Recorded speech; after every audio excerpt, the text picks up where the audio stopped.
I decided to use a novel approach to this week's post, part 2 of 'Tis the Season for Presents. My hope is that by watching me read the post, you will understand the full emotion behind my thoughts this week. I am deeply concerned about how our generation is parenting.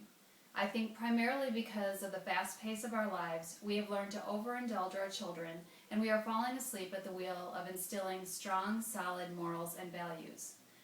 There are plenty of places to lay blame for this. The media and our culture's incessant need for immediate gratification are just two that quickly come to mind. When you add in divorce, dual income, and downsizing in the job market, you begin to understand that overall we are one seriously stressed out country.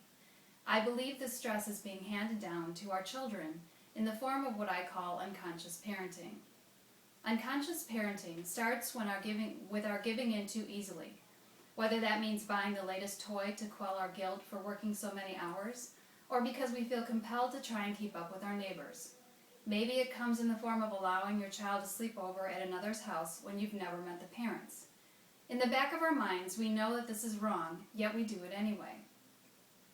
The lack of conscious parenting continues when our kids don't feel able to approach us with concerns or problems because we are too busy creating the perfect lifestyle to have the time to really listen, or our stress has caused us to react so strongly in daily life that our children feel distant or uncomfortable around us.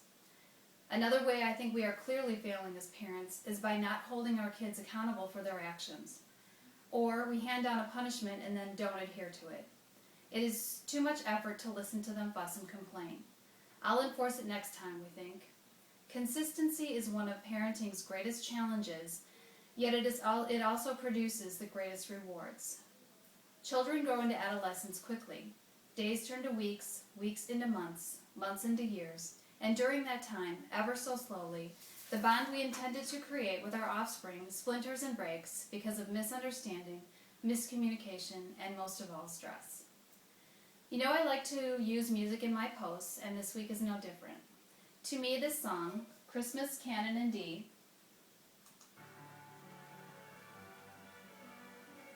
speaks to the innocence of childhood and verbalizes a child's natural closeness with God. The lyrics, though very simple, are telling.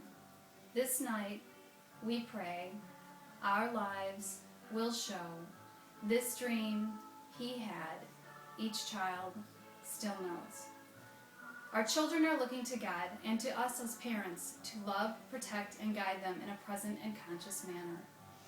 I think it's time we step up to the plate and hold ourselves to a higher standard.